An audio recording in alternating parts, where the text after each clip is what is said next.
It's midnight, but Antonio Islas leaves home for work. He walks alone under the pitch-black sky, but quickly catches up to the bustling U.S.-Mexico border, where many like him are already waiting. I leave the house and head out straight to border to get in line early to avoid longer lines that form if I get here later. The U.S. Department of Agriculture census says Antonio is one of up to 1,200 migrant field workers that commutes across the border to tend to Yuma County's agriculture fields. Antonio, along with hundreds of others, can be standing on their feet for up to 2 hours in this line before they get to work.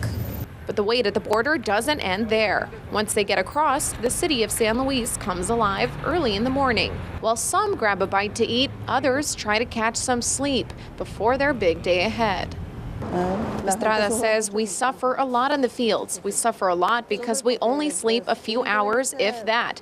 We get out of work late, we go home, we eat, we shower, we sleep, only to be here around 12 to 1 in the morning again. Waiting on the U.S. side continues for a few more hours before large white buses pick the migrants up and drive them to designated fields. The San Luis U.S. Customs and Border Protection Director says these lines grow longer during peak produce season.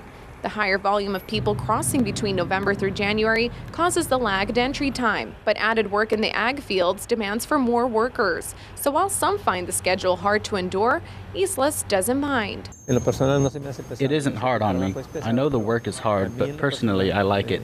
I like to work and I adapt to the different types and lifestyle of work. Farmer Stephen Alameda is one of many in the Yuma area that employs migrant field workers. We try to accommodate them whether we start a little later, the crews will start a little later and maybe work a little longer in the afternoon. That seems to accommodate the situation a little bit.